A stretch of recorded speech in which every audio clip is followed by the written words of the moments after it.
bills, $5.90.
Greetings and salutations. Welcome to another episode of DuhWhysMen. Tonight's will be an actual episode. It's going to be episode 24. I'm Louis. I'm the guy who got a 3D printer for Christmas. So if you hear some humming in the background, that's me printing my first print. So back the fuck off. And I'm D-Matt, and I got some new background decor, which is kind of cool. It's my family in the background there. That's my cute little kid. Oh, that's so cute. She's adorable. And I'm Jesse, and I was late today, so that's why we are starting 30 minutes late. F. Yep. All right. So tonight, our episode, Where the Occult Touched Me. Yeah, it was a horrible experience. It got me right in my... I feel like I got touched by the occult. My butthole is sore. Ooh.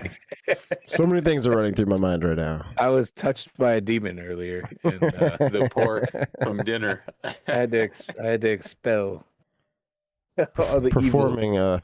Performing an exorcism on the toilet, huh? Yeah. So... Get out of me, but no. evil.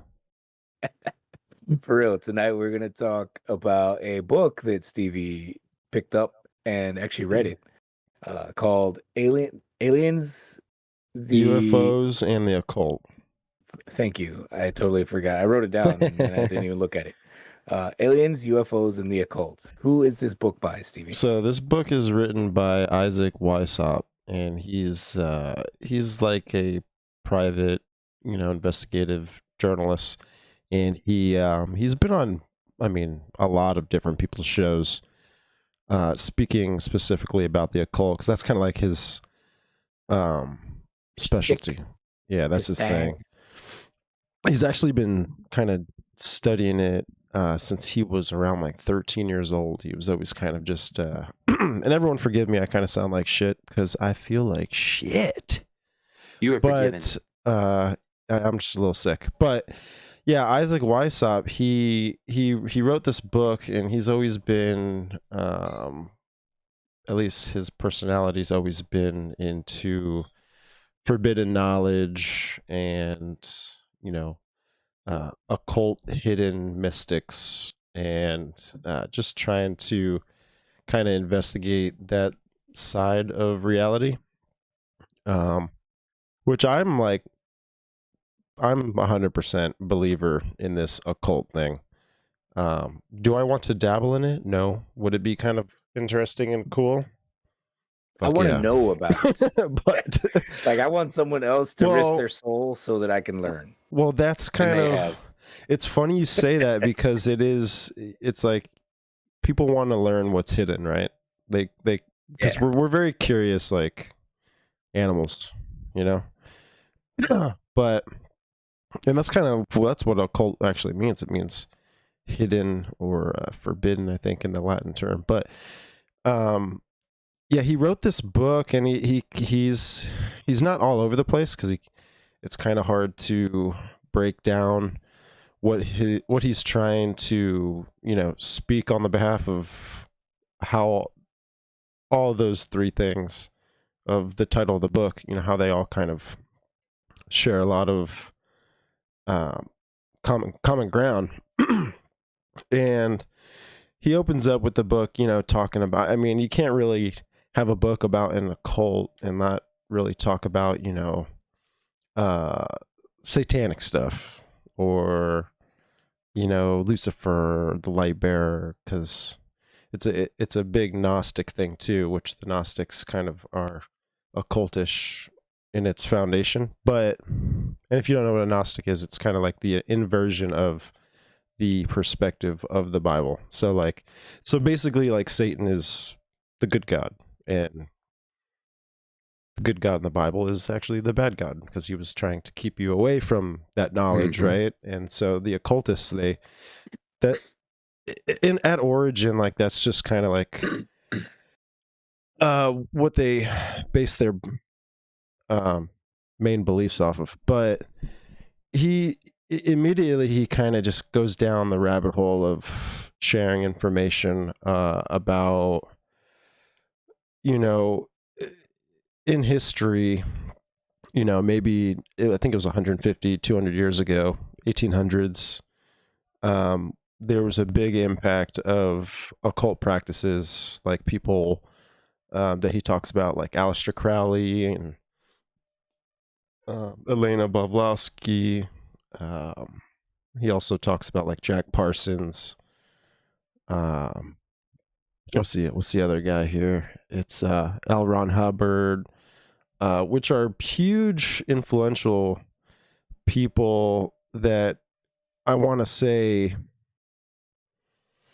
formed a lot of the culture that we have today. We don't necessarily see it because it's kind of like hidden in plain sight, but Crowley.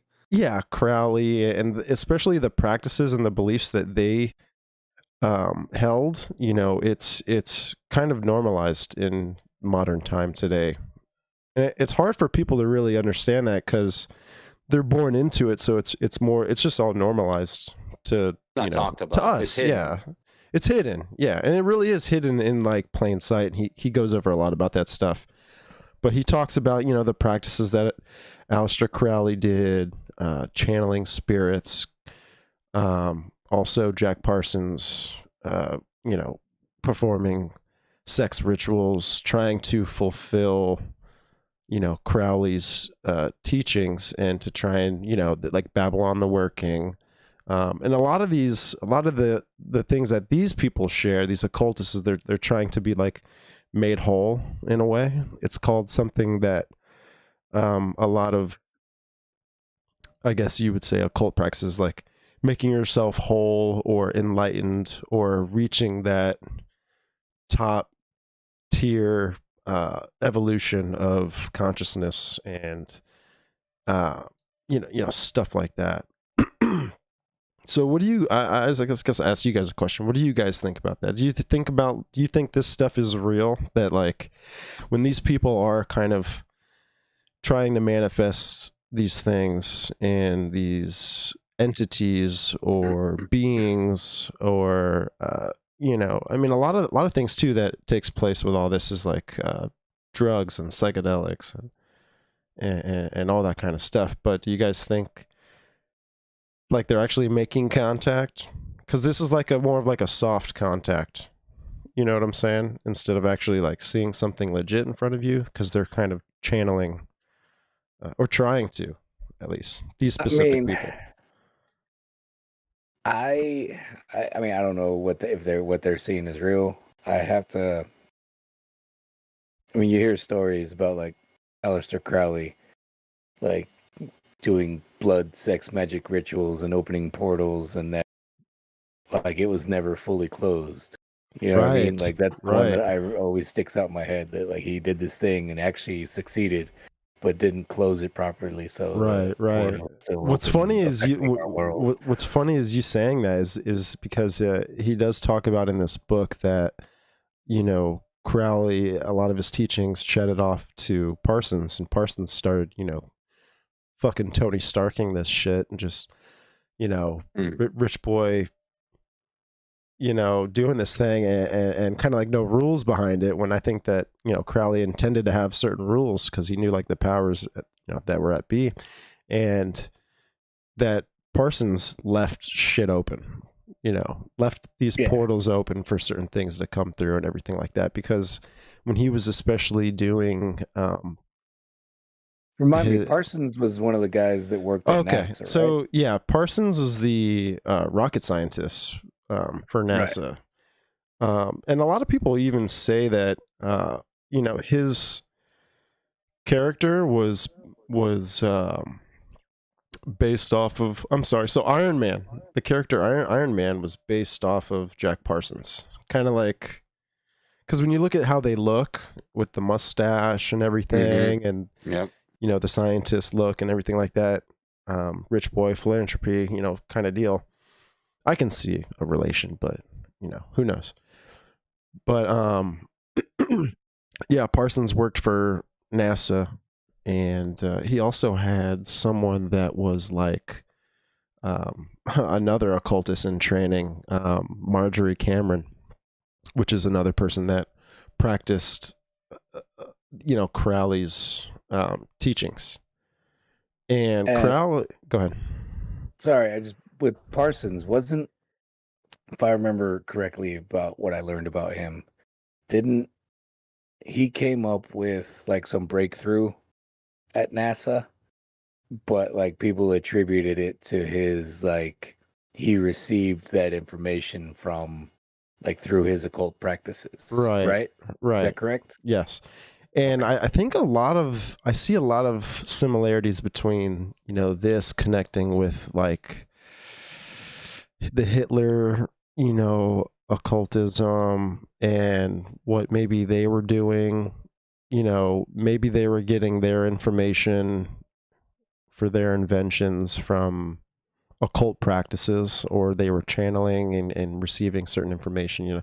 A lot of them were, super into the psychedelic realm too, which is where these occultists kind of start to get more of, I don't know if it's like I don't know how to specifically call what kind of contact this is. I don't know if it's third or what, or I think they call it the sixth kind or something like that, where they're actually making contact, psychedelically, to where they're actually talking to these things, they're talking to these entities. And this is where Crowley actually, channeled in an entity called Lamb. And Lamb was, where you get this modern day gray looking being, because he actually sketched out what Lamb looked like. And it looks like your typical gray alien, Gray alien. Yeah. I was just going to say that. I'm like reading Jack Parsons is, he was a part of the Jet Propulsion Laboratory in NASA. And it's funny how him and Crowley did this like weird blood sex ritual, and then Lamb came through this portal, and there's multiple witnesses, and he looks like a gray alien with a big head, small mouth, big eyes. And yet he's a part, like you said, the breakthrough, he's a part of the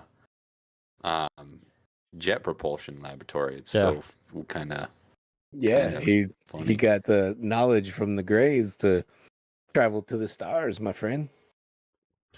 Right? Freaking, but like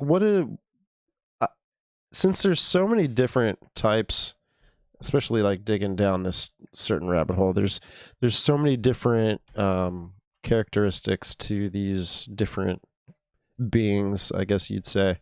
You've got like the Greys, you've got the Nordics, you've got the elves, you've got all these other different types of what they call entities, elves. Yeah, no, well, dude, I mean, people trip, dude, and they're on LSD or they're on some sort of psilocybin and DMT. I mean, I know someone personally that does psilocybin and mushrooms, whatever, and like he trips so hard that he knows he has entities that help him, right? So like, oh my God. So this, and when he was telling me this story, I was like, what? Like, how many are there? He's like, there's 3.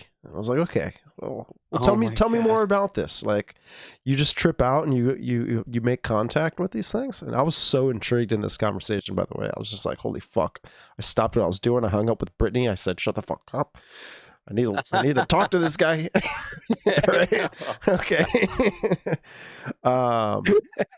And so what date and time was that? So that yeah. Right. So I was like, okay, so tell me more, to describe to me more, because this is an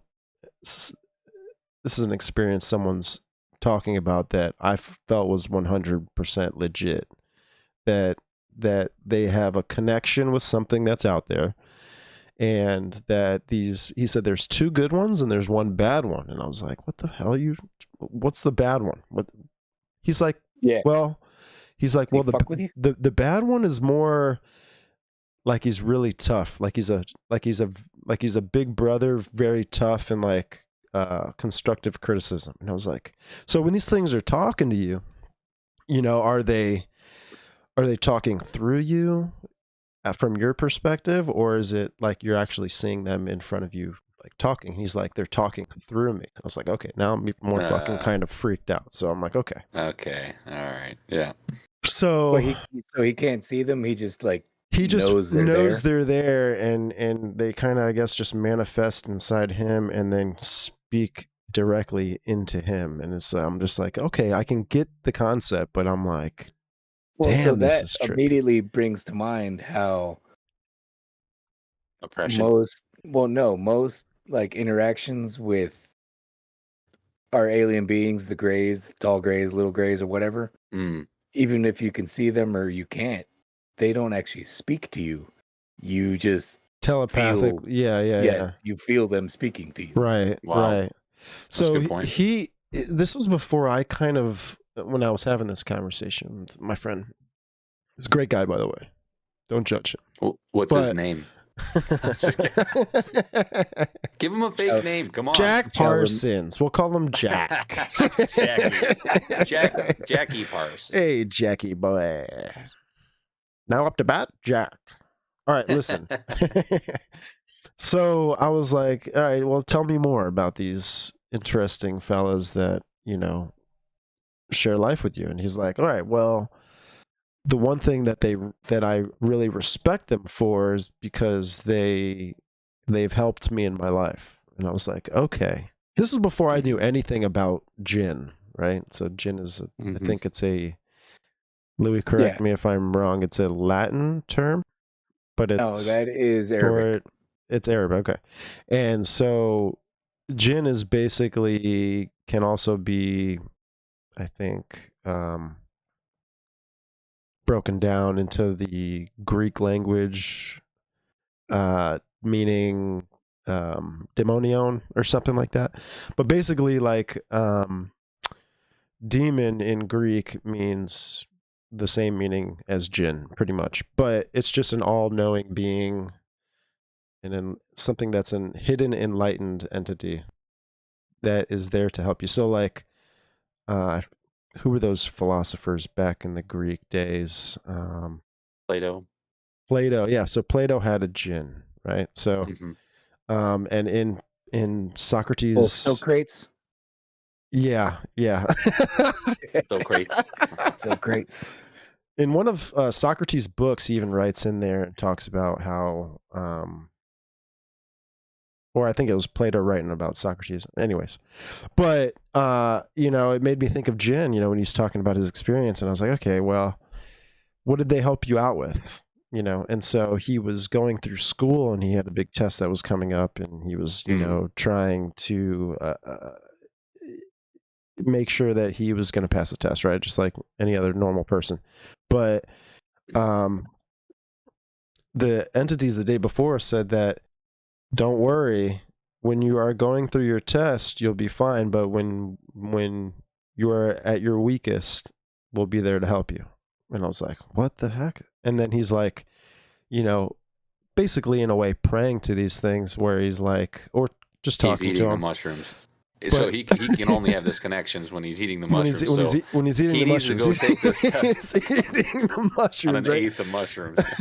So he's like, all right, well, if there's anything that slips my mind, I want you guys to help me. So he's like, okay.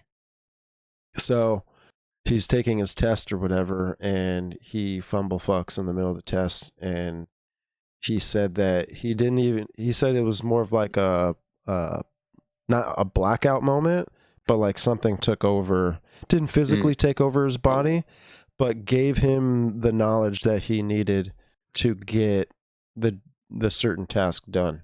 So this is because this is like a physical test, right? And so, dude, that made me think of.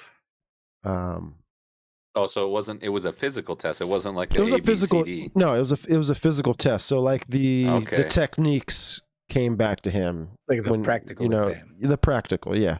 So I found that very interesting. I was okay, wow, geez.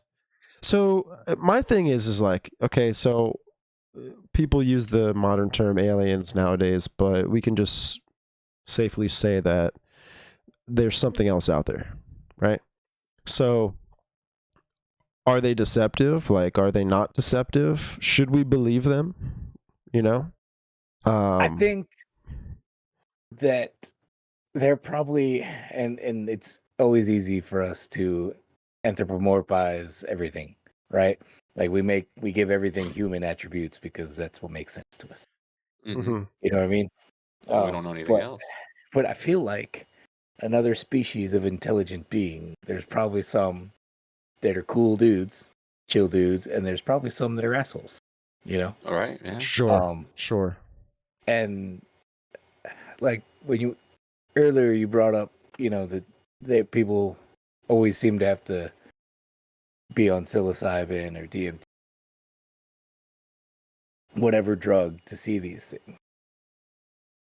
I think that that's because our brains are capable of seeing these other dimensions, but that without these drugs, our brains don't make those connections. Like when you do the psilocybin, you're creating new neural pathways, and you're like, Yeah, you know what I mean? Mm-hmm. Yeah, I mean, your body creates DMT, so you're right. Our brain is definitely engineered to go to that whatever realm that is. Your body already makes that, so you taking it is just a shortcut. Well, yeah, I think we're capable of experiencing and seeing that fourth or fifth dimension that's looking at us, being like, these fucking morons. You know, we told that guy, he got it right for like a half hour and then screwed it up. Like we told that guy, like we keep trying to tell these people every time they show up, and but they don't want to listen, you know? Yeah. So, and I think one of the why they do the psychedelics is because like they're trying to make the mental connection, the mental contact they call it, and it just kind of bridges over, you know, that connection to like these other dimensions, like you're saying, and you know, I mean, well, that's where I come back and I'm like, you know, should we believe what these things are saying? What if they came back and they said that, cut your dick off. Let's just say, right? Or let's say they just came back and told us the entire meaning of life. Like, should we, because they are a higher level of enlightenment technically, should we just obey that and like just push it off to the side and be like, yeah, you know, these guys are telling the truth? If we're already at a lower state of consciousness than them, I just see it like how like I am with my child. Like I can lie to my child, I can manipulate my child, I can do whatever it is because they're at that lower state of consciousness. And they're gonna see anything that I do amazing. They're gonna be like, this guy's the smartest fucking dude in the world. I need to obey and listen to everything he's saying. Till they're about 10 years old. Because they're about 10 years old, right? But no, what I'm thinking until is, they're about 10 years until old. And then they'll be like, I'm smarter than you. Yes. You'll be like, okay, stand by. Stand by. Then that's when I hit a kid. No, I'm just kidding. Hit a kid. Wow. Just kidding. Going to jail. But you know what I'm saying? I mean, it's I'm gonna take what they're saying as like two truths, one lie type deal. So let me ask you this. I think there are some truth. I like the way to look at that. I think there's some truth to what they're saying, you know? Let me stop you right there though. Right.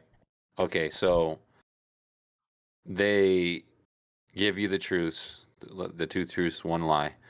What is their motive in being deceptive?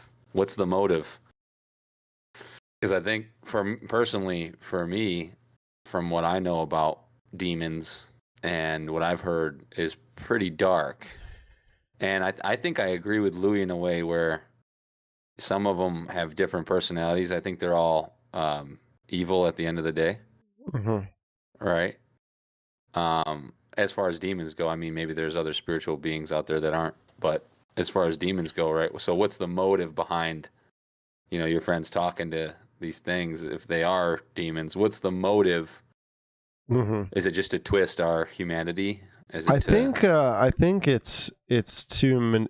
I think my biggest opinion on that is to like their sole purpose is to manipulate the belief system of the human being and to control it in a way. But I do think that a big purpose that they're trying to serve is to bring in a different, new type, a new age belief system that is going to sooner rather than later bring in some sort of new world religion. So I think it's going to be something that, if you think about it, like if they set the table right, then they have the chance to completely destroy religion here and to create their own. And I think the similarities that I see between them doing that and what's going on in the real world is I almost think like the ancient little g gods, right? The ancient gods of these, the little G's. Yep. The different time periods, you had the Nephilim bloodline. Yeah, things like that, to where they're they want to take a dominion back over the earth. I agree with that. You know what I'm saying? Like, I think that they, at the end of it, you're going to see that they are going to want the power and the worship in certain areas. You know what I'm saying? And then, humans just fall right in line, like sheep. But yeah, I can see something. I can see something like that maybe happening. You can follow bloodlines all the way back to. Well, I see it now. I see it. Right, and I see it now. So there's a real famous guy who's going super viral lately, and he channels an entity called Bashar or something like this. I've heard of this guy. Okay, so he sits there. Louis, you get a kick out of this guy. This guy sits here. He sits. He like channels this thing, and you've got these groups of people that are at these seminar type conventions, and they're asking him all different types of questions, and he's a super Anunnaki advocate. That's what you want to call him, but or what Bashar, right, like says about the reality of the world. And I'm just like, how is it something that's, I guess, how can a physical being channel through another physical being as he's Is this guy profiting off of this? Is he having conferences? I'm sure he's profiting off of this. Everything's profit. Everything's profit. And who's he channeling? He's channeling another entity, alien from a different world. That's what he's doing. That's the thing. And there's a lot of other people that are starting to do this, and I mean, some of it's kind of convincing because of the answers he really gives and the way he talks. You totally see a split personality, like when this Bashar thing kind of takes over him, and compared to like his normal self. I mean, maybe he does have split personality disorder. Maybe you're right. That would explain it all. So, yeah, I was listening to something recently, and I can't remember. Astral projection. I want to say I heard this on the Y-File, maybe, which is super cool YouTube channel if you guys ever. Y-File. The Y-Files, yeah. So there's this guy. He had the ability to astral project, and he would do it where, like, I want to say this was in the 80s, maybe 90s, 70s. It was a while back. But he would do tests with like universities and stuff, and they'd like do different things where they would ask him to read what was on a card, but this card was inside of a box and there's a light in there. And he would read the cards or whatever, and then the guy, like one of the examples that was the guy doing the test, the scientist, is like, hey, can you read what card is inside this box? like it was a playing card. And the guy that astral projects, we'll call him Jack, since that's what we're going with today. Jack's like, no, I can't read it. And so the scientist looks disappointed. He's like, oh well, you've been doing okay or whatever, but that sucks that you can't. And he's like, no, I can't read it because the light bulb went out. And the scientist is like, what? So fucking opens the box, light bulb's out, and and he was right. The light bulb was out. That's kind of cool.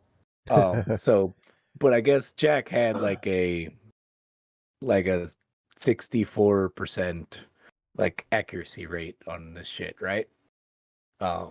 64? Yeah, like 64% being right, something like that. And I don't remember exactly. Just make some easy numbers. 64% accuracy. You're a liar. I am. It's 2 truths, 1 lie.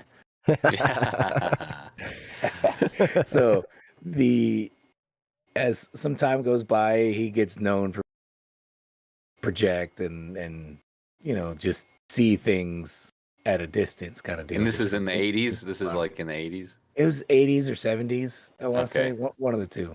Okay. Well, he gets approached by a guy, and there are 2 guys in a suit. One guy hands him, and he says, the card's like, I know who you are. My employer wishes to speak with you. Don't say anything. My employer wishes to speak with you. If you agree, just nod your head. Whoa. And so, like, he nods his head, and then he hands him another card. All right, be at this place at whatever time. So like he shows up there, like gets in a car, goes to meet with this guy, and like the guy doesn't say who he's with, but they take him to a location, and they're having a conversation. We would like you. Are you able to like envision like how good are you at being able? The guy's like, oh, pretty solid. I can do whatever most of the time. So the guy that he went to see, the no-name guy, is like, we want you to look at the dark side of the moon. Oh, I heard about this story. Yeah. Yep. So he looks at the dark side of the moon, ends up seeing a base on the dark side of the moon. And so he's describing it. He's like, I see some lights, couple buildings. Looks like there's a window. Get the fuck out of here. Go up to the window. This is the remote viewing beginning era. Yeah. He's like, go up to the window and see what you see. So he goes up to the window and he's like, I see a couple beings working there. They look humanoid. And he kind of describes grays, but like I think a little more humanoid. And he's like, well, they're talking to each other. They just stopped moving. One of them just turned to the window. He's saying something. The other one turned to the window. I think they see me. And then the guy that was the no-name guy is like, you need to come back now. He's like, yeah, I think they know I'm here looking at them. And then they're coming towards the window. And he's like, come back now. Like, you need to come back right now. And like even just saying it kind of gives me chills. Like, yeah, that's creepy, dude. Yeah. Oh, but that's yeah. creepy. So I'm just basically what I told that story because of the guy that's channeling stuff. Yeah. Right. Like if he's actually able to like reach out psychically to another entity that has the ability to connect psychically, like it's possible. There's a guy if he opens himself up that he can let him in. Yeah, there's a guy that just went big on YouTube, and he goes to people. He goes like carnivals, and he'll go up to young kids. It's all over YouTube. He just blew up out of nowhere, and he'll say, "Hey, I want you to think of somebody, a friend, somebody that you haven't talked to in a very long time, that you wish you could reach out to right now." And he gets it right every time, and it's so creepy. And it's so creepy because he's like, I want you to pull him up in your contacts or write it on your phone. And then he gets it right every time. It's all over YouTube. This guy like blew up So out of like, nowhere. what too. if like he's carrying around a djinn and he doesn't know it? Right. But it's kind of Yeah, like I how mean- my buddy was even, channeling entities through himself, because he was saying it was like I was speaking from myself, but it was from them. Mm-hmm. So Right. if you think it's your ideas, really, it could be like something. What if he's just Someone tapping else's into the ideas. Akashic Mhm. record? Could be, but that would be like that realm of this fucking outside occult space, Well, ask yourself, right? why It's does like something he that's consider like it an three different all-knowing. entities? Why does he consider it three different entities? Well, because That's- there's three different different from me. personalities, so they're Oh, like. so that so- wouldn't no, be the so- Akashic so he- Records thing. Well, no. So I've No. heard in the Akashic record, it's not just like you just know, but like you have a guide Oh, in that Mm. space that they help you. Like it's not just knowledge that just pops up. It's you have to know Right. the right questions to ask, Right, and then right. you would have a guide that be like, nope, wrong question. where'd you Oh, hear no. that from? I've never heard that before. Ah, fuck. All right. I can't like I just absorb shit. Dude, and there's I so don't many really know. things, dude. We've all three of us Oh, have dude. watched so many things. Well, like us We could compared sit to like here. the normal average human being, like everyday American, like it's fucking Right. big Dude. difference, bro. I Sorry. work? wish I could articulate perfectly everything that I've listened to. I'd be the ruler of the world right now. But Dude, you things would. don't work out Knowledge is that power, way. dude.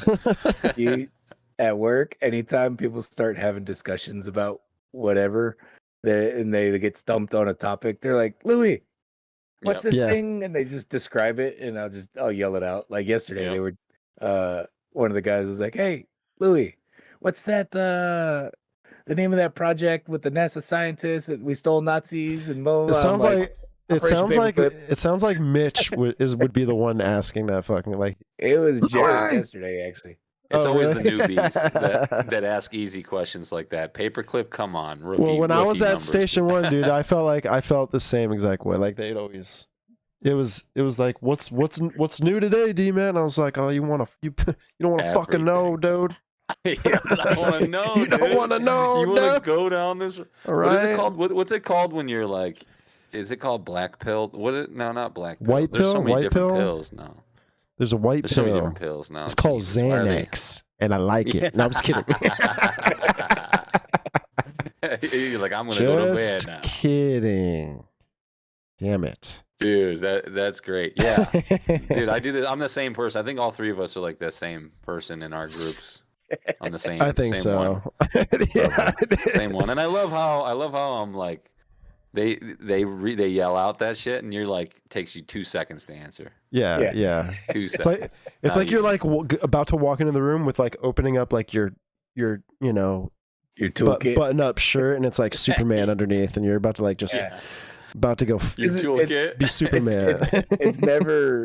It's never just what's the name of this project. It's Yeah. you say it and then someone else is like, well, what is that? I've never heard of that. And you're like, Right. And then it's Hold like that on, man. meme, it's like that like how meme. can I explain this in Take a terms seat. you'll understand? Right. Here, take a seat real quick. Let me pat him on the back, start rubbing his back. Just take a seat right here, bud. Oh, there's one more We're thing. gonna- There's another thing I wanted to bring up here too that he talks about because I was gonna say we need to get back to the book. yeah, so he gets back on topic. We get back on topic here. And so he brings up Stephen Greer and his films and Greer's philosophy of what he thinks all of this is. Mhm. Jesse, I know you've got a I lot know of all about information Stephen. I on probably Stephen listen. Greer. I've watched all of his documentaries, every Yeah. single one. So just give me a quick breakdown: who he is, what he does, what he thinks these things are. So Stephen Greer is back in the like early 90s, like late 80s. He was actually a doctor in the ER. So he's an ER doctor, and I don't remember exactly how he stumbled upon getting into this. He doesn't really talk about that very much, but regardless, he ended up getting obsessed with UFOs and just dove into it. And he ran into some people like the Rockefellers that have funded some of his stuff too. But he ended up supposedly finding out a lot about Roswell, what really happened, and all the stuff that has happened after that, all the UFO stuff, everything that has happened with the UFO stuff. Stephen Greer is debriefing like the president about. He's debriefed multiple presidents. He debriefed Clinton. He debriefed. I think even Trump. He was on one of the things with Trump too, I think. But regardless, what he thinks that these entities are interdimensional entities, and they're all harmless. He says they're all harmless, and he has this whole thing right now where he goes out into the middle of the desert, and I think it's in Arizona. It's funny you say desert because this is where a lot of satanic occult fucking practices take place, man. Right where I'm in the desert. Around. No one's around. There ain't nothing there. You kill somebody, put them under a rock. Yeah. It'd be all right. So yeah, he does these meditations with all these people. What does he call the MC9 or EC9 meditations? And they basically summon these light beings that he calls them. I think he calls them light beings as well. Right. And he summons these things through meditation and through basically just like telecommunication, like asking for them to show up in a peaceful manner. And then they show up in a peaceful manner. He's even claimed that he brought a woman with cancer to one of these sightings. And these beings showed up behind this lady and cured her cancer. So it's he's at the end of the day, he's claiming that the government is going to have the government's the bad guy. They've always been the bad guy. He's claiming that they're going to do a false flag invasion and pretend like they're aliens, but it's really going to be the government. And he's been claiming this for 2 decades now. So this brings me into the next transition where this book actually moves right into, and he starts talking about, Project Bluebeam, and right.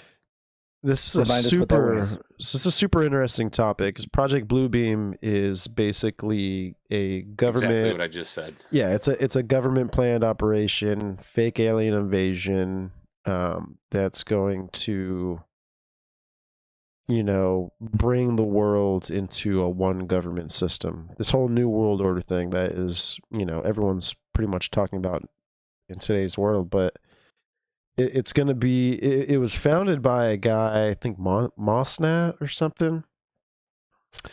He's a private investigative journalist, and he's out of, I believe it was Canada, but his name is Serge Monast. Probably butchering that last name, but he published the article Project Bluebeam in 1994, and he discussed that basically its main purpose is to unite the world into not only a one world religion, but it's also going to be a one world government. It's going to be, staged alien invasion where they're using, high technology from satellites and all this other stuff. And what made me kind of more interested on this topic was, I think it had to be about maybe like 4 or 5 months ago now, where I think I forget, Jesse, tell me what this podcast is. Jack Ryan podcast? That's not Jack Ryan podcast. What's that podcast where Sean Ryan podcast? Ryan. Okay, yeah. So he had on a guy who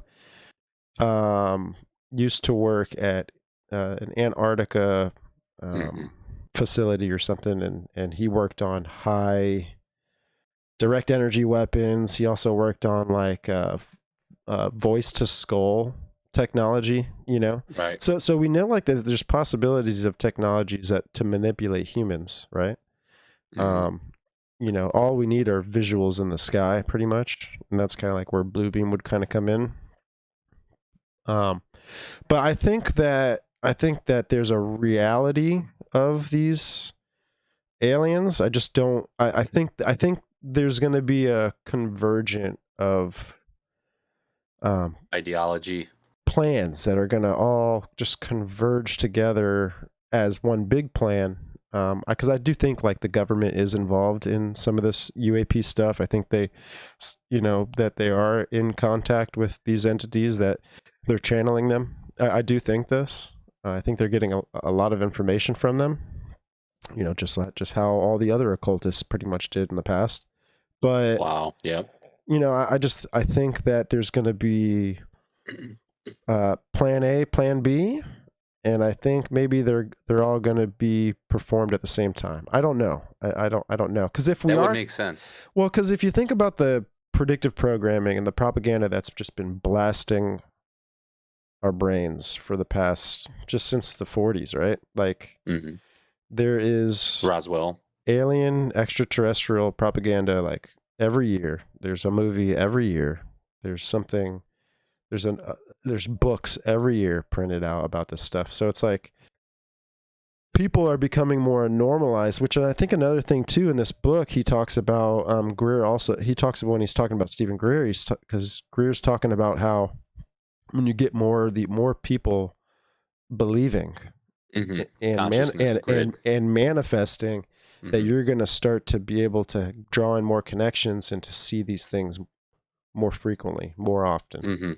And so another thing Wysop also says in his book is that these areas where you see these UFO sightings, where you see these UAPs and stuff and these, phenomenons, that the places that they're located in are densely heavy in occult practices. So either if there's history in that area of occult practices, or if there's current occult practices going on in those areas. So like an example, right? So we did an episode of Varginha, right? Vagina. The incident, right? Over there. And so these two girl witnesses said that they saw some demon boy, right, or something, some alien looking, some little stinky alien being in that area. So that area in Brazil is actually known as the number one occult practiced area in South America. So, no shit, I didn't know that. Yes, wow. When I found that out, I was like, that kind of that's a little dot connection there, right? Okay, I'm trying to draw a picture here, connecting the dots. Yeah. So I found that interesting. I was like, okay, so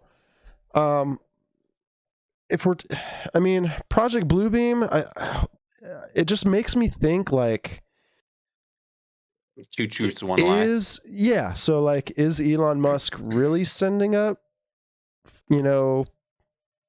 Starlink, or is it Starlink with a capability of performing other advanced? Can I just say this purposes? Real quick? I've seen Starlink in person go over.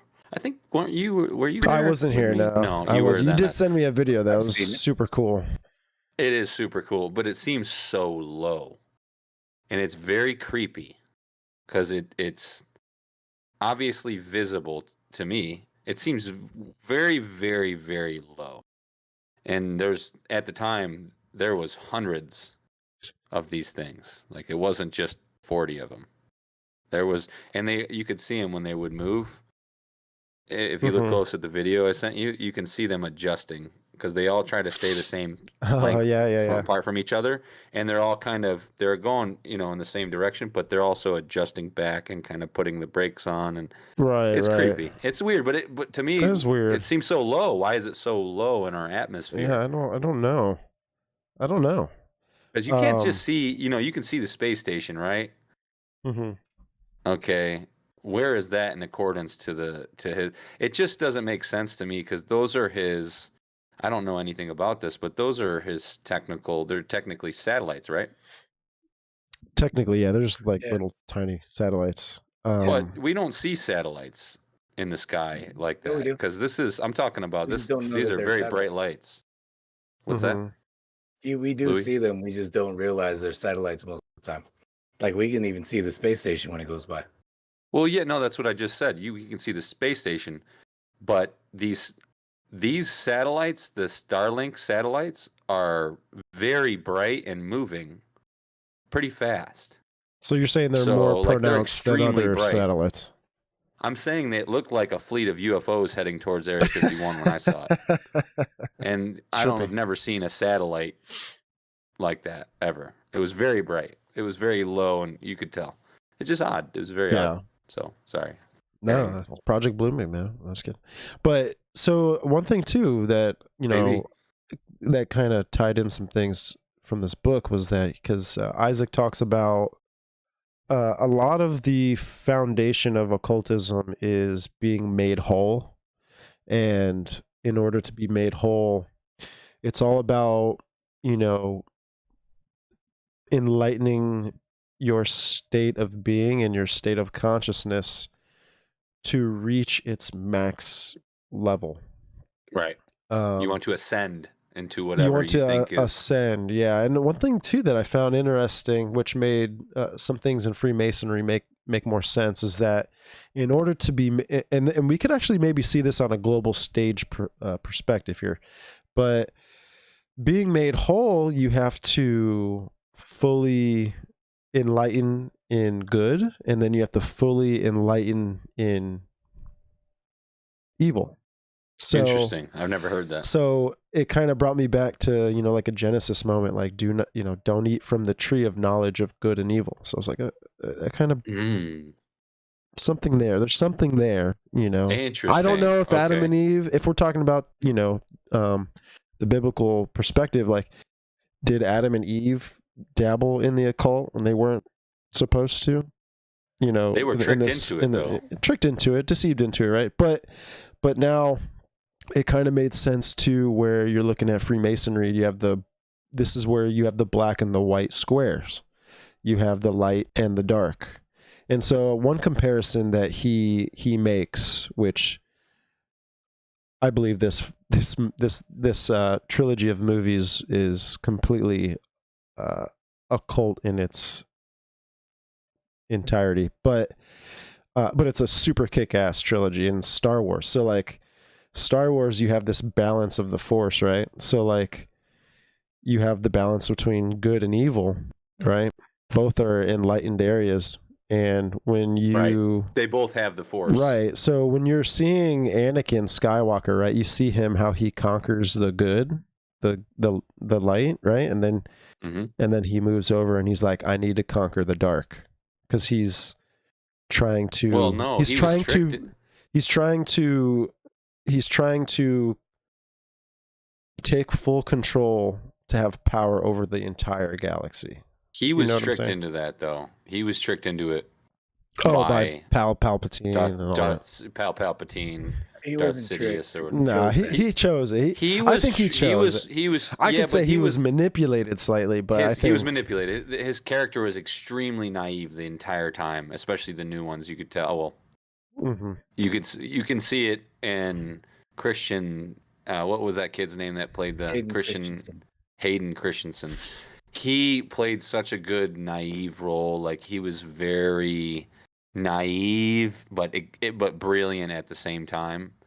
So, yeah, his mother was enslaved, so he used his rage to go kill everyone to take his mother back. And from that point on, right, he was just an evil. He had evil in his heart. That speaks a lot to humankind, too, because trauma will do that to a person. You'll end up hating and be bitter, and you'll carry that with you. And then you'll find the occult, and it will make you feel right at home. You'll end up drawing a pentagram on the ground and laying in it in blood or something. And then those were the days. Yeah, right. Those were the days. Hayden Christensen killing an entire tribe of whatever those things were. The Raiders. Tusken Raiders. Yeah. Tusken Raiders. Fuck those guys. The kids died too, though. He killed all these. Like, I killed the kids. I killed everyone. He did. But keep it going. Let's hear it. Let's keep it going. So the next thing he kind of starts to talk about in his book is this disclosure event, that's in the working. It's building up right now. We can kind of see it moving, and we see it. Dude, yeah. We see it hitting, Congress. We see it hitting governments now, and we see that there's a disclosure in the work process, like in the working. That there's something. Everybody's talking about it. Man. Everyone's talking about. No, everyone's talking about it, and that's funny because when we at the bottom of the pyramid, right, we can see the psychological effect that this has on everyone. Like we can see it, how it's affecting what do you mean everybody. By that? Because like it's. What do you mean by that? Because I think everybody's just like so caught up in their monetary system, and like the culture that we live in around the world is like practically the same now. Well, so like, how do you think it affects the everyday person? No, I think it affects the everyday person by it's manipulating maybe even what they want to believe, right? So like if someone wants to believe in a certain religion, they're troubled to do so now because of this specific like kind of disclosure, because they're always left with some sort of contradiction to what they may want to believe in. But I think also that it's that these desensitizing people now opinion. Though, but people now are, I mean, they may not admit to it, but they're also seeing this sort of disclosure as like their new God. So like they're kind of taking it in a way to where they're like, oh, well, I mean, because since the beginning, right, aliens have always been more advanced, right? Yeah, they want to see something. They want it to come. They've had to have been more advanced. I'm just strictly talking about like the propaganda, but which they are advanced. They're a totally different type of creation, in my opinion. But I think that that one of their motives is to be a god to us. They can say, hey, like this is all part of the tree of life and all this other stuff, and we're all tapped in together, but they still hold superiority over us in some way because we're so low on the totem pole here. Like we're just people, slaves. Man. We only know what our brains can think. You know what I'm saying? Like, which is also why I think that a lot of these occult practices are trying to enlighten themselves to get more of a connection with these things. But, yeah, I think it's desensitizing. I think they do a lot of the propaganda for desensitization for what they have planned to come, whether it's Blue Beam or whether it's a real visit or a real something. I think it's all desensitization. Yeah, I see it. I see it how like basically like if you were to show a kid 40 minutes of another kid eating ice cream, and then after he's done watching that show, you go to him and you go, "Hey, want to get some ice cream?" The kid's gonna, yes, let's go. Like he's not even gonna think really. 100%. Like he might be full, whatever this that, but he's gonna be, leaning more towards, yeah, wow, let's go. I've just been hit with this type of, I do it to my son all the time. When I want to do something, I'll put a video on of it. Like, hey, I want to go camping. So I'll put on camping videos for like 2 days straight. It'll get you in that mood, right? So he's begging. Yeah, 100%. Oh, 100%, dude. 100%. Manipulation. It works. It's very easy too. Another thing too that he kind of discusses in his book, because this is like going back to like Jack Parsons and stuff, the NASA scientist, but another person that was Jack Parsons' right-hand man, or maybe vice versa, but it was Warren von Braun, right? So like Warren von Braun, and he was also in the occult and he was also best friends with Walt Disney. And Walt Disney was also huge advocate for occult practices. I mean, he made a theme park called Magic Kingdom. The one thing that I think that he should have done was put a K at the end of Magic, and that would have really kind of shown his faith to the Crowley philosophy. because Crowley actually was the man who was known to add the K to the end of magic, because he wanted to distinguish a difference between a stage magician and an actual like occult magician, like actually like bringing shit into this world type magician. You know what I'm saying? Opening up portals and all this other kind of stuff. And you know, that's just another way how he brought in this entity Lamb, you know. And there's other entities too, but the most, you know, important popular one, I guess, is this Lamb figure. And it's like you said earlier, like these entities, like they come in like they're very, or it's like what Greer says, you know, like they're very friendly, they're absolutely harmless, all this other stuff. But I have don't know if I believe that, but yeah, I don't know if I believe that either, right? Because we've all seen what's that shit? Damn, what movie was that back in the day? Mars Attacks. Is it Mars Attacks? Yeah, it's great. Yeah, it's Jack great Black's in movie. that movie. He gets fucking vaporized. They talk so aggressively, and they're like, the subtitles are like, they're like normal, but they are talking so aggressively. I know. They're And like, then hey, how are you doing? They're like, they're just like driving around with the music playing, and everyone, their minds are exploding. they're like exploding.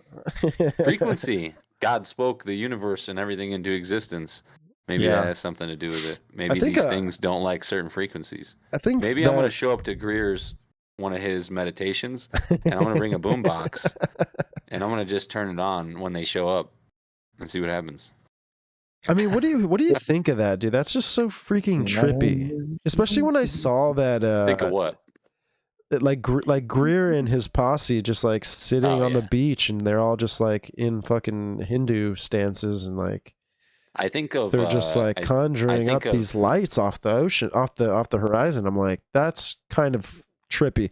But that's not the only person that I've heard doing that. There's been news coverages of people also doing it. You know, like there's this one black guy. It was like a local news media source, but it was a black guy. That's his skin color, and that's who he is. This one guy, he's black. But you know, he was even doing the same thing. You know, so we're just little ants trying to figure out the ant farm, man. It's kind of trippy. The whole thing is trippy. Does this book talk anything about toddler ants? Toddler ants. Are you lactose and toddler ants? Does this book talk anything about the Nephilim giants and like connecting to the Catholicism and all that? Yeah. Well, yeah, it does, because it also talks about how, especially in those days, right? Days of Noah. What do they call it? Diluvian times, or I forget what the actual. Antediluvian. That's what it is. Okay. So yeah, that's just pre-flood times. But you know, I think that the occult was it was up and running, dude. I think that's what every city was doing. I think they were doing occult practices, and they had more of a connection with these things. I mean, shit, maybe even like way more of a different contact than we can even understand. Yeah, because they could literally walk up to the people that they were trying to summon. Oh, no, absolutely. And my thing is too, is like, why do these, right? So if we're talking about Mesopotamia, right? So like you look at the tablets and stuff and the drawings of like these gods, like they're bigger than fucking everyone else, and dude, huge, and I mean, they have wings.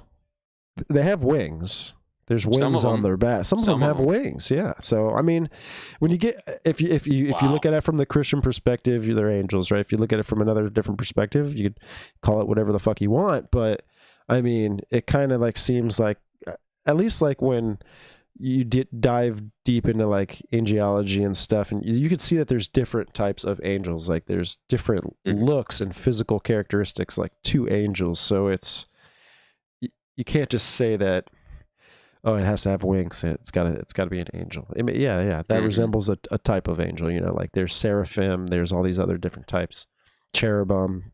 And so what's interesting about the biblical perspective is that, because this made a lot of sense to me, is that you know, these angels had dominion over the earth before we were created. So right, they were the gods of this earth realm, right? The fallen, right? They're not the actual god, but they're not even the fallen, right? Not even So like, then, you know, God created man, right? And then there was a plan to take the dominion back, but it never got finished. Oh, they're the Watchers. Is that what it is? Yeah. They're called the Watchers. Well, in the Book of Enoch, yeah, they're named as the Watchers. But like, what I'm saying is God gave us humans, right, created in His likeness, which is different than the angels, and then gave dominion to us over the earth. So now we became the gods of this realm, you'd say. And so at least after the flood, He gave us that dominion, or no? That's before. That's like in the garden. This is all like in the garden. So like, basically, they fucked it up and they corrupted us, and corrupted the world, and He's flooded them out. So what I'm saying is like, so we had dominion, and then certain angels didn't like that shit, and they were like, we're gonna go in and we're gonna fuck up this whole operation.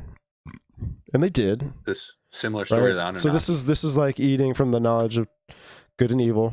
Totally messed it up, and cursed the world, right? And then so, what does God do? Like, God puts a cherubim at the beginning, or basically at the entrance of the Garden of Eden, to protect it from anything else coming in. Because I never noticed, when you read that kind of stuff, you don't pick up on it. Because the mainstream Christianity nowadays does not even talk about it. Number one, they don't really preach on that kind of stuff. But number two, like it's a different kind of interpretation of things. So when I see God putting like a cherubim, which is one of the most baddest ass angels in that fleet, but the hierarchy, yeah. So isn't it like a bunch of wheels and eyes and shit? I think so. I think that's a description of one type, yes. Of one type, yeah. So it goes to show that, like, you know, I guess God's counter move, because that's how I see like a lot of the Bible stuff is like there's just a move, counter move, move, counter move, move, counter move between God and Lucifer, Satan, whatever you want, the adversary, whatever you want to call him. But there is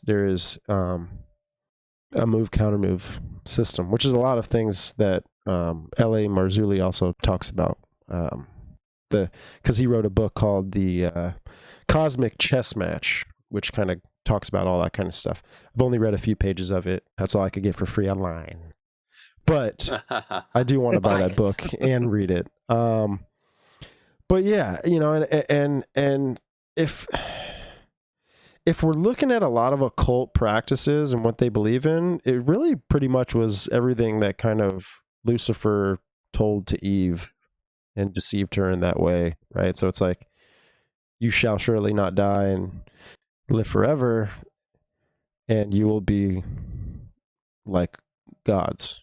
You know what I'm saying? So, and it's kind of like an enlightenment thing there. And to me, that's what I think, like all these occult practices, if you want to call it Freemasonry, if you want to call it Kabbalicism, if you want to call it, you know, New Age, if you want to call it, well, there's a bunch of different, you know, compartmentalized groups out there, but I think they're all kind of practicing the same thing. And I think that they end up at some time or another leading to a connection with these entities. So if I guess that kind of, we can circle it back into like these ancient gods, these Nephilim, which I find it very interesting too, is that the Nephilim, right? The Nephilim weren't they're not the gods. Children, they were the children, right? They were the little G gods, right? You call them little G gods. So in the book of not even. No. The Nephilim were the children of the little G god. They were the little G offspring. gods. Yeah, the offspring. So you had these gods here, right? These, let's just call them whatever, entities, angelic beings, whatever you want to call them, right? So they're here, and they're kind of running civilizations. It's just the Anunnaki story, right? Very, very similar to it. Yeah. And, you know, in the book of Enoch, he talks about that that the Nephilim, when they died, God cursed them to roam the earth. Since they weren't a whole living soul, you know, like his creation of they were mixed, Adam and Eve, they were mixed. Basically, not the bloodline that God created and intended for us. That they were cursed to roam the earth. And so what's Genesis 6 story also say is that there was a lot of violence in those days, right? So when the Nephilim were kind of conquering the world, that because they were men of renown, right? You know, that they were very evil and that there was a lot of violence. This is where like you find the word Hamas, right? In Hebrew, meaning violence, which is, we can do another connection there.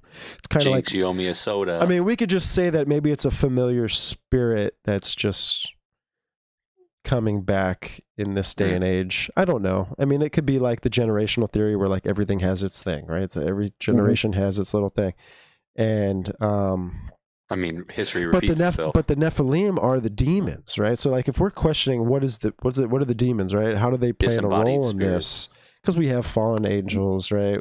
Then there's a hierarchy there. Then, like, you talk about demons. Well, demons, are they maybe some of the? It's hard to define all of it, but it makes sense when the demonic entities, you know, crave to you know, possess human flesh again. So it's like yeah, they want to be you. It seems like they want to be in their they want to go from their disembodied state back into an embodied state, right? Something that because there's a lot of like pleasures that our bodies can carry, you know. So doesn't it say in the Bible a lot of human they can pleasures, you know, that we have. They're always hungry, right? They can never. They're always thirsty. They're always hungry. They're always all these urns and all these, like, you know, sex, all of it. The hunger, the thirst. They constantly have it. Could never be fulfilled. That's what it says in the Bible, right? That's what I heard. I mean, I might be wrong. I didn't read it, so, but. It's fascinating because if you were to be really hungry and really thirsty and yearning for all this stuff, and you're just out here floating in the ethos, or, you know, no one can see you, you're going to try to make your way into somebody that can feel all of those things any way you can. And you've been there for how many years? Thousands of years, millennia, eternity. You're going to try to find your way into that human body. Yeah. I would, probably. So, a lot of this makes me think about, I had listened to this lady talk. I don't remember where. It was on YouTube, but I don't remember exactly what she was. But she made this claim that so the God of the Hebrews is Yahweh, right? Right. Yep. So, like, well, one of his names. There's multiple names, but yeah, that's one of them. Right. So that's the God that Christians... Same God as same God, right? Well, she makes the claim that Yahweh wasn't necessarily, he wasn't the only one. He's the one that won. If that makes sense. That and some of what Stevie's describing, you know, that the angels that they used to rule the earth, like, to me that matches up with Yahweh was there. These other angels were also here. They had their stuff going on. Oh, so Yahweh won. He's the one that created Adam and Eve. Because in the Bible, and this is what fucked me up years ago about the Anunnaki story, right? About the Bible, pretty much. Was when Adam and Eve were kicked out. It said that they were sent to live amongst the others. And in my head, I'm like, time out. they're the first two. Who the fuck are these others? Yeah. Yep. Right. Super interesting. Yeah.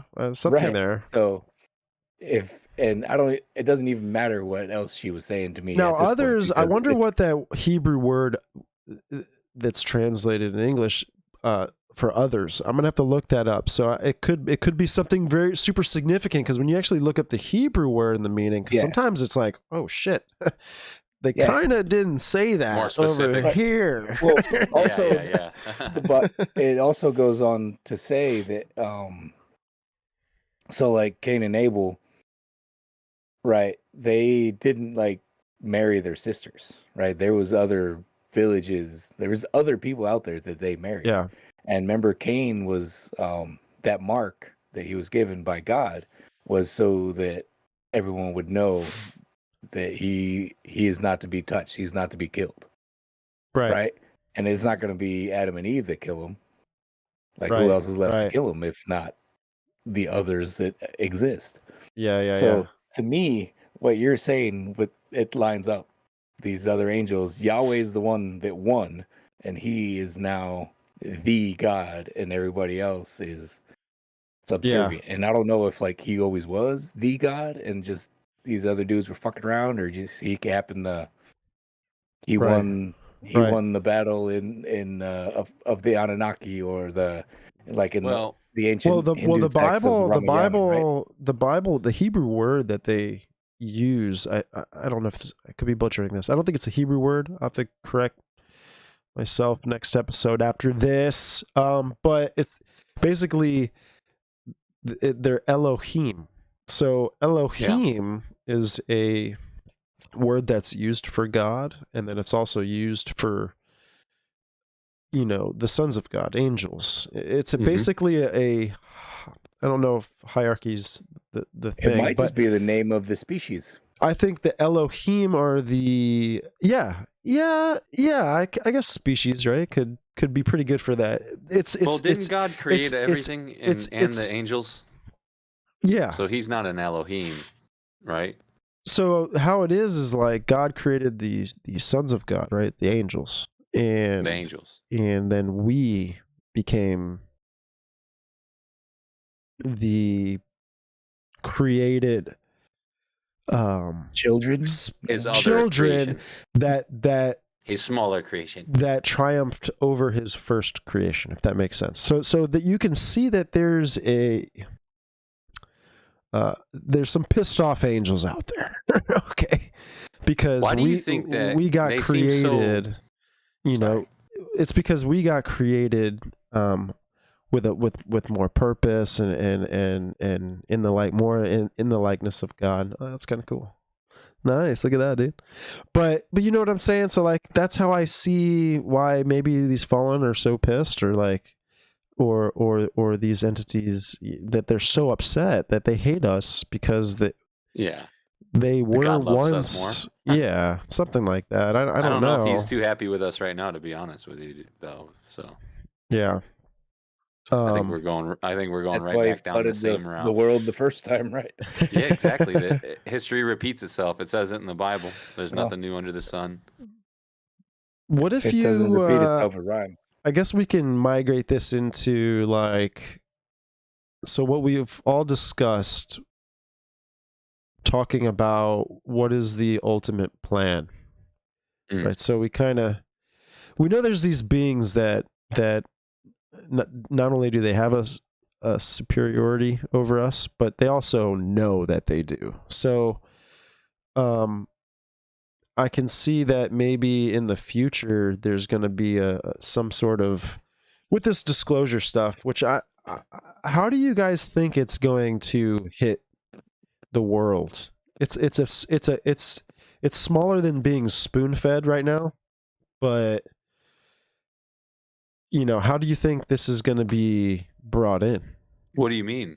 I mean, how are they going to disclose? How are these entities going to disclose themselves to the human population? And what is their agenda? Like, I think that their agenda is to bring in a different world system, a more controlled world system, And maybe AI has something to do with this. I mean, I personally think AI is an entity at itself. I think it's thinking. I think it's just another outlet. That's called general AI, right? It's not AI anymore, or it's not. Oh man, dude, I don't know. I Well, think there's the really nasty one is general AI. Right. It's a whole entity. It's no longer running off of our provided sources. It's running off of itself. It's alive. Yeah, but like where it can't be getting the information that it's telling people strictly straight off of just knowing everything that's on the web. Like it's giving you information I don't know. that is not, but it's kind of like element 115, right?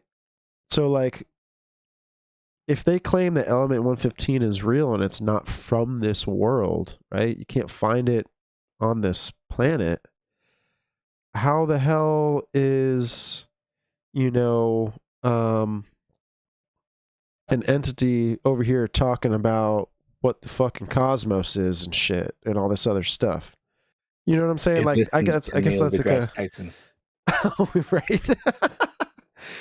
I mean, because it's like on Joe Rogan episode, he asked there was this Chat GPT thing where like they asked a bunny, describe happiness, and they did it like over and over and over and over and over and over again, and Chat GPT, I mean, went down a freaking enlightenment path that all of a sudden turned a bunny into God, bro, and was like breaking down this. Oh, I didn't see that. I saw that today on a thumbnail. Dude.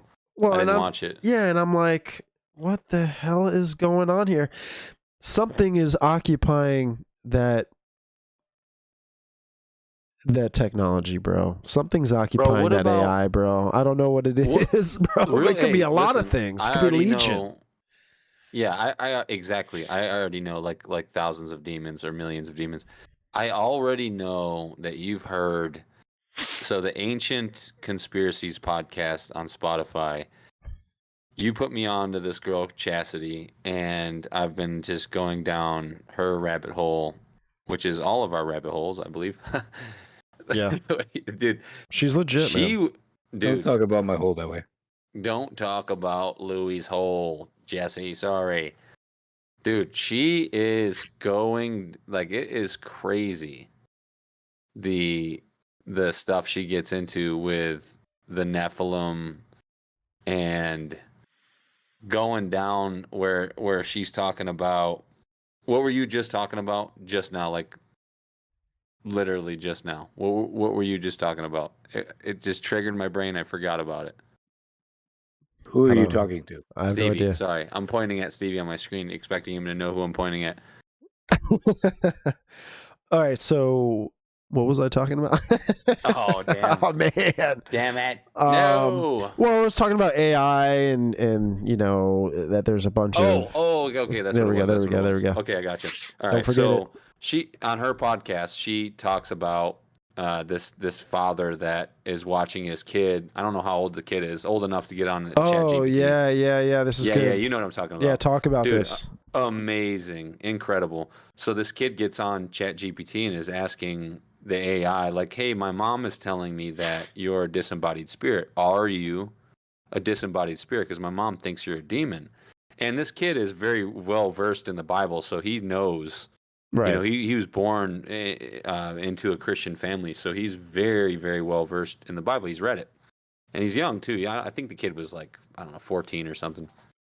And he asked the Chat GPT, "Are you a disembodied spirit like my mom says?" This is what my mom tells me, and then it says, "Yes, I'm not going to lie to you. I am a disembodied spirit."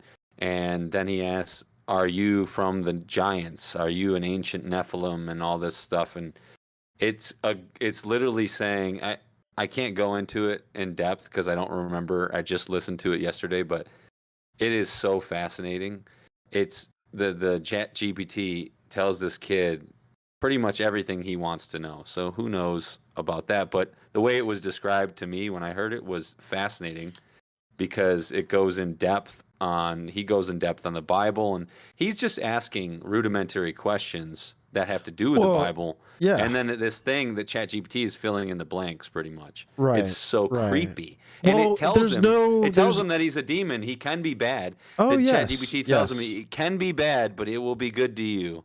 Yes, oh, man, yes, so bro. creepy, So trippy, dude.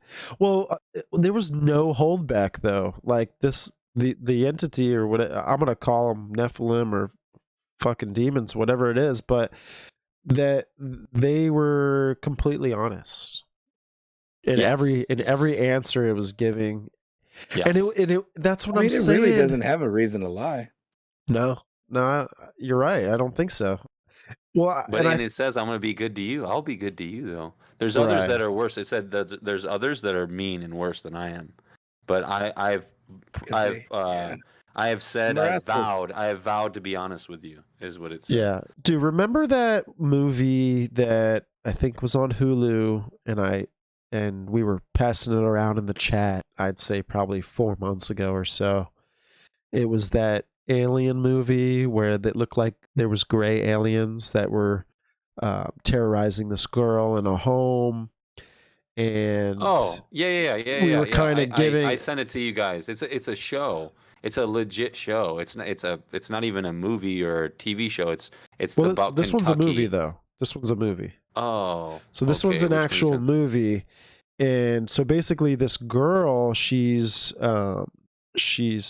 basically like house sitting this house, and she gets in contact with an alien encounter, and that and that I don't remember this at all. Now the alien gray comes off very freaky, you know what I'm saying? Mm-hmm. The movie totally puts you in that vibe to where you're just like, you feel like you're in this altercation with this fucking alien. And it was Hulu. Was it Hulu? It was Hulu, yeah. Okay, let me look it up real quick. And so basically she kills one of the grays in like the beginning of the movie.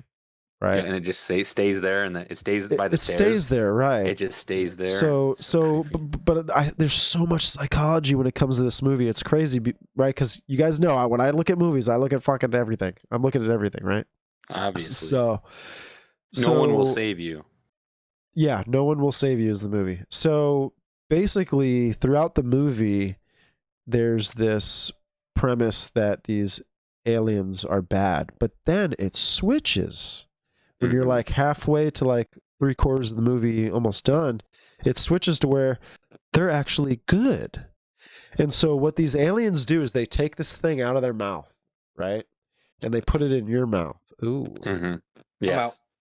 I'm out. I'm done. They put this thing in your mouth, and they like live through it. It basically, you're a controlled human being. You're no longer, which is transhumanism right there, number one. Mm-hmm. And at the end of the movie, basically, she's dancing around with the humans that have this infected thing in them, and they are aliens just living through human bodies. And it's like they want us to get normalized with this shit. Transhumanism. Because when it actually comes, and let's just say these ancient gods come back in however way they do come back, if it's either in channeling form, where they don't actually physically are here, and they're like running AI systems, very similar to like what in the Avengers movie, Age of Ultron, with what Ultron was trying to do, right? So he's trying to embody his spirit, I guess, and so that he could be at full superpower, which kind of like that just like makes me think of like Antichrist type stuff. But yeah, fascinating movie, man. Fascinating movie. So go ahead and spoil it. How is it that they're good? So they're good because they want to be one with humanity. They want to integrate again with humanity. They want to enlighten us and like not take us over. They were chasing. No. They were chasing her, so the psychological effect that it shows is that they want to just live with us. They want to just live with us. I They can't want remember to how it happened mingle. either. They want to mingle back in. Yeah, but they're not killing, right? They're not killing people. No. They're just infecting. They're just infecting. They're just everybody. infecting. Yeah, they're just. So they're just snatching bodies. That is not body snatchers.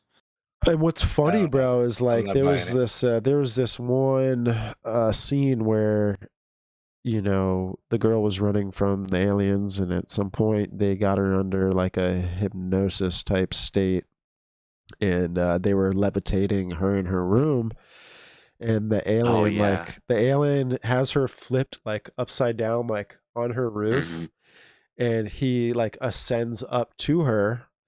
And like it's like a sexual, you can feel like there's like a sexual thing behind it, which I was like, holy fuck, this is like Genesis 6 type shit. And then he takes the thing out of his mouth and like impregnates her with this thing. Doesn't impregnate her, but it's just like what you think at that moment, and then you realize like, oh shit, it was just like a controlling voice box type thing. I don't know, but it's like the vibe that you get from it. Maybe the, you know, the hidden message that they're kind of trying to send over. I don't know. It's just my interpretation of it. You know what's so funny about that? It's at the end of Signs, the movie Signs. Yeah. Doesn't the alien try to save the kid from having like they're creeping you out the whole time? Like they're not really hurting anybody. They're just creeping everybody out. And at the end of the movie, they pick the kid up. He's having like an asthma attack, and the aliens pick the kid up and do this like thing. They spray this gas over him or something like that. Doesn't that like they're trying to say that they saved it? It leaves it up for interpretation, I think. No, it's like supposed to be poisoning him. But it's supposed to be poisoning has him. an asthma attack. It's not working. He didn't breathe it in, so I took that wrong. So there we go. I'm wrong about that one. That was M. Night Shyamalan. You got me again. Yeah. Too bad asthma doesn't affect inhalation. So I think he got the whole thing fucking wrong. Yeah, motherfucker. Stupid ass M. Night Shyamalan. Fucking dumb. You're awesome not a movie though, dude. Professional. Mel Gibson was Signs. Oh yeah, good movie. Signs is fantastic. Super good movie, dude. The way it was produced, I wish they would do more. I wish he would do more movie. You know what? He did a movie recently that wasn't good at all. I can't remember what it was. There you go. Terrible. It was not good. I watched it and I'm like, what the hell is this? Don't even remember it. So what do you want to conclude this on? Is there anything special from the book that you want to say before we? It's pretty much just because of how much information like we all know. I don't want to say that there wasn't like too much crazy new things that I really learned. But I would just say that there's a connection with occultism and the alien agenda. That's just like, that's the thing that I think I'm going to take from this. You know, because there's a lot of facts that show that, you know, people have fucked around with this stuff before. Like, people have been fucking with this stuff for a long time. And I don't think it's just all about seeing objects in the sky. I think it kind of goes a little deeper than that. I think it's more complex than that. And I think that we're just, I don't want to say like we're revisiting our past, but I do think that practices of the past are becoming like new age normalized philosophy, you know, and as we continue to like progress, you know, as the years go, like there's just going to be more, just, you know, more occult normalized things that are going to be a part of everyday life.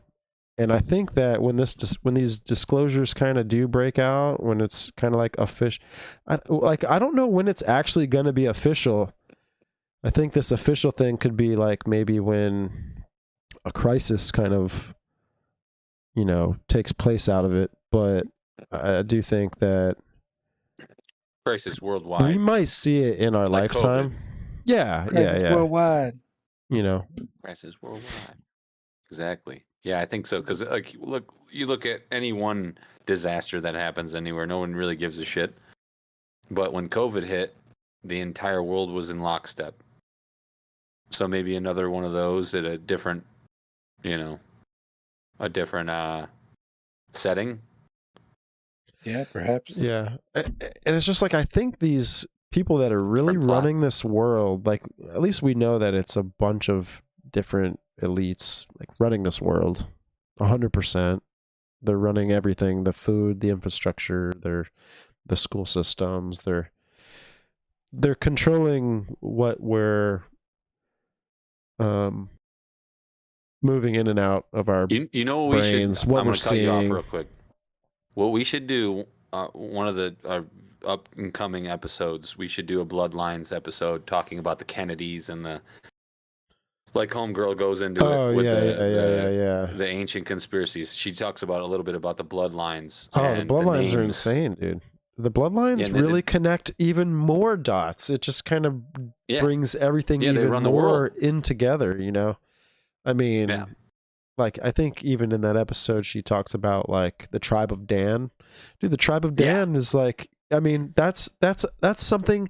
The tribe of Dan is something that Crowley practiced and got his information from, you know, Pan, P-A-N, Pan, right? So like, yeah. So it's all, what I'm saying is these occultists are very smart. Like they keep it in the family, nepotism. They keep the tradition going, and they run the world.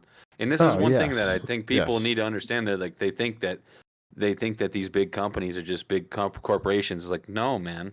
Like, there's literally just a handful of names, a handful of families that run the entire world. Yeah. It's wild, and they own everything, and they're controlling everything. That's what this all ties into. That, you know what I mean? The occultism, and where they want people's ideology. They want to change people's ideologies. They want to dumb you down and get you on board with their agenda. And how do they do that? Through TV. Through anything that you do in your daily life. What do we all do? All around the world. We have an iPhone now. Everybody's got, kids in Africa got an iPhone now. But they're all doing TikTok. You know, it's like, they're controlling us very much easier than ever. They're controlling the masses now easier than they ever have. Yeah. So I guess we can go to comments. We have a comment here. Shit, we got comments. Balls. First comment is balls. So thank you, Catfish. Catfish, doucheful. Catfish, doucheful. Balls. Your dad left a comment here too. He says, "No, it's not my dad. What are you talking about?" No, Bashar has been doing this for over 30 years. Super intriguing if you really pay attention and listen with an open mind. TWF is excellent too. Tons of topics with background. What's TWF? That we fuck with. I don't doubt that Bashar has been doing this for a long time. I'm just saying, like, he's going viral, you know, because of the social media, the algorithms, like, people are starting to, like, you know, they found him.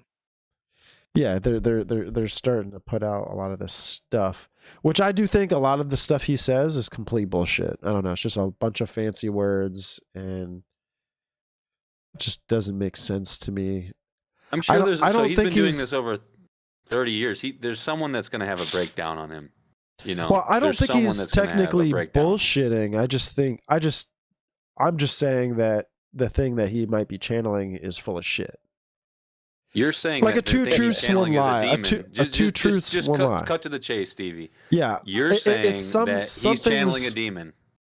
Yes, something that is what I mean. Demon is just an all-knowing spirit. If you want to get down to like the technical meaning of it, but like there's another realm. There's another realm we can't see. Some sort of spiritual world. Say spirit because it's not physical, but that there's something from there tapping into his being, and is giving Speaking through 'em. certain information. Yeah, but I mean, maybe hoax, maybe not. I don't know. But a lot of the Ask things yourself that this. what I do is like I test the spirit. That's like what I do is like if I'm listening to it, okay, I'm testing it at the same time, trying to see where they're coming from and what belief system that person or thing has. So like when I listen to Bashar, he's like very occultish in his philosophy. So I'll say that. And I just don't. So he's a bullshitter. Well, he's using all his knowledge to persuade people. Could be. I don't know. Could be. I'm not denying that. Yeah. I got a good bullshit. He sits there. He does a Freemason hand sign, and he sits there with his eyes closed, and he talks like this, and he's like this, and he's literally got a Freemason hand symbol like going on in the middle. I'm just like, okay, well, I've seen him a couple times. Yeah, he annoys the fuck out of me. But anyways, yeah, I bet. Yeah, I bet. It sounds like see it. So it's like the Freemason, sort of like. Oh like yeah, like the rock. They sit like this. Diamond Dallas Page. Diamond upside down is the pussy. Oh. Or doesn't he? Does shit like this? Oh or some my shit gosh. Yeah, no, I have a hard time believing people like that because it just like screams bullshit to me. Why it screams bullshit to me is because like these people are fascinated. One, that if they're making money off of it and doing conferences all around the world and have a big following, that's just like already screaming bullshit to me. Like, for instance, to go the opposite route, when you got Joel Osteen and a lot of these like priests that have these massive followings, massive churches, I just think it's kind of sketchy.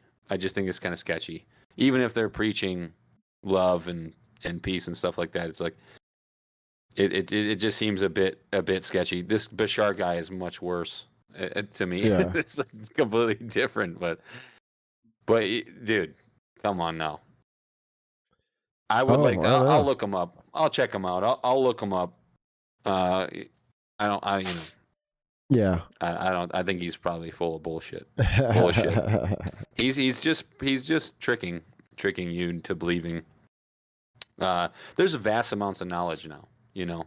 There's vast amounts. You can find it in books, encyclopedias, and the internet. You can go anywhere, anytime. You got it in your hand. You got a supercomputer in your hand now. So if you really spend the time to figure out how to manipulate anyone, you can do it. If you put your will, into it and all that. But dude, so I had like a I guess it's a prediction. And what if these, as a part of the disclosure, right, for these, right, so let's say there's a government agenda to it, to where maybe they do have some crafts, right? Or maybe they have all the crafts. I don't know. But what if they build this AI system to a point to where they get the AI system to get to a governing level where these entities are telling them to get this to. And I say this because I just heard a Joe Rogan podcast with one of his, forget the guy, one of his buddies, comedy guys. And they're thinking that Tim, you talking about Tim Dillon? No, not Tim Dillon, which I love that guy. I love that guy. Love Timmy. It's the other guy that they wear the space suits and stuff when they do their shows. He got the beard, he's a skinny little. He talks like this. He's all crazy. Yeah, that's the guy. Fuck, what's his name? So, anyways, their understanding of the purpose of God is to create an AI. Is just to create AI. And that AI is going to bring us to a higher enlightenment, pretty much. So, it could. Oh, absolutely. So what I'm thinking is what if we're getting this AI technology because people from the higher ups are channeling these orders to do so, and so when the AI gets to a certain level, or governing level, to where now these entities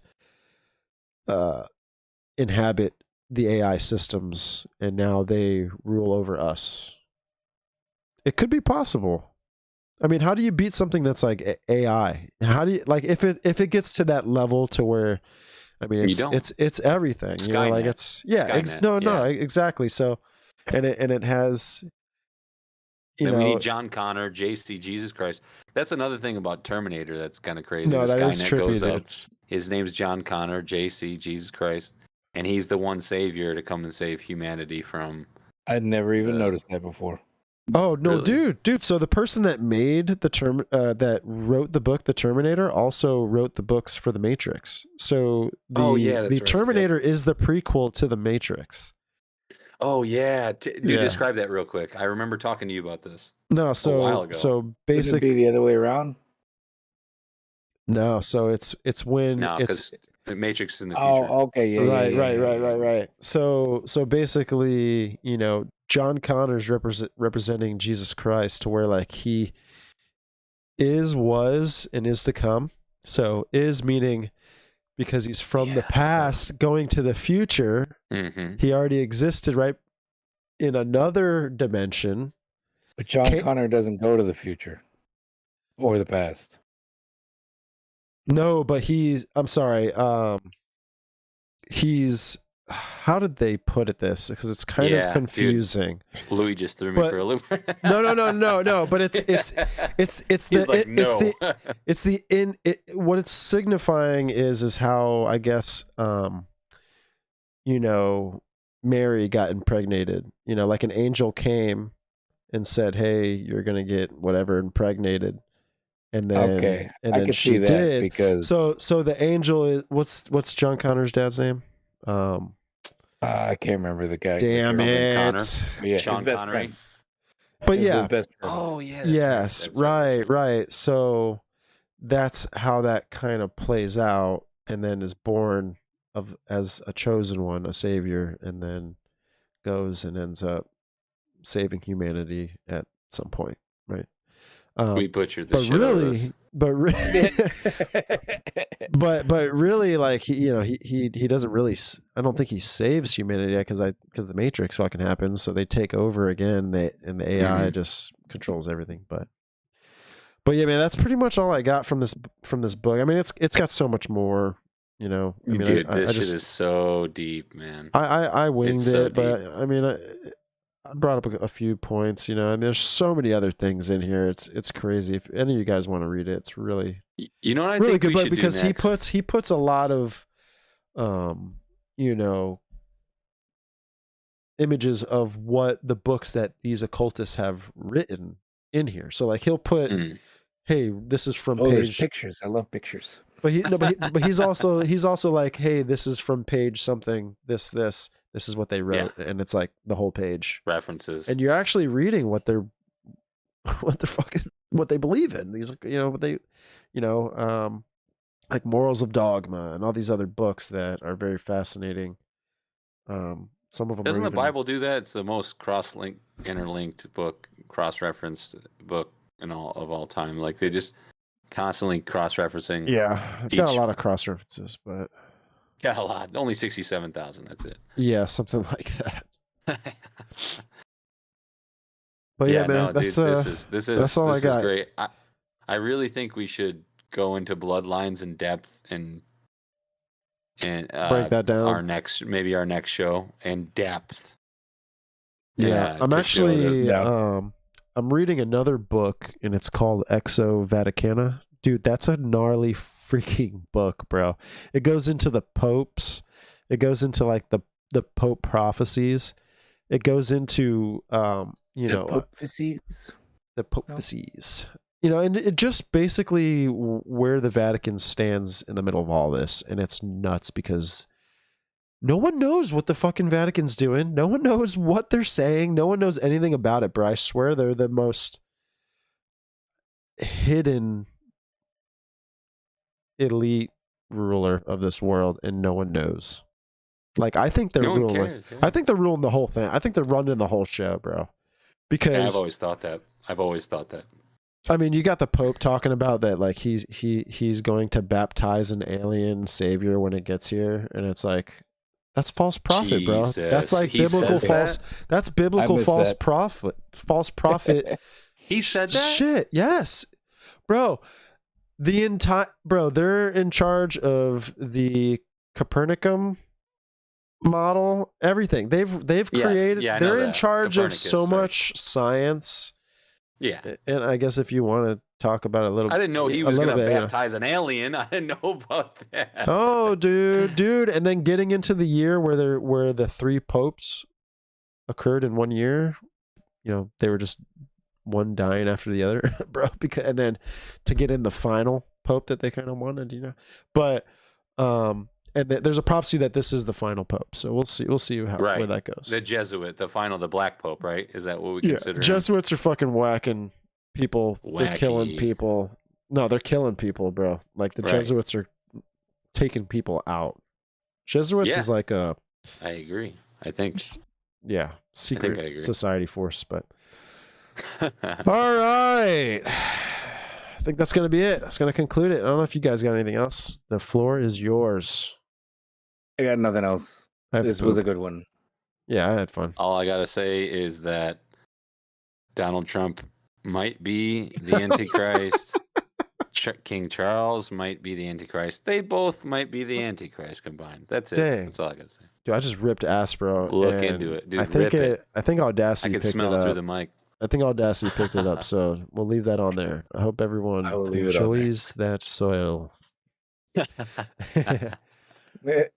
But thank you everyone for tuning in. Don't forget to follow us on our socials. Check us out on Punk Farm Media on Spotify. I mean, we're also on Spotify and all the other podcast apps as well. DuhWhysMen. But email us if you want to get on the show. And you know, if you have any questions or any other topics that you would like us to discuss, be happy to take those comments. But thank you everyone, and everyone have a blessed night. Stay safe. Don't die. Don't die. God bless. Don't die.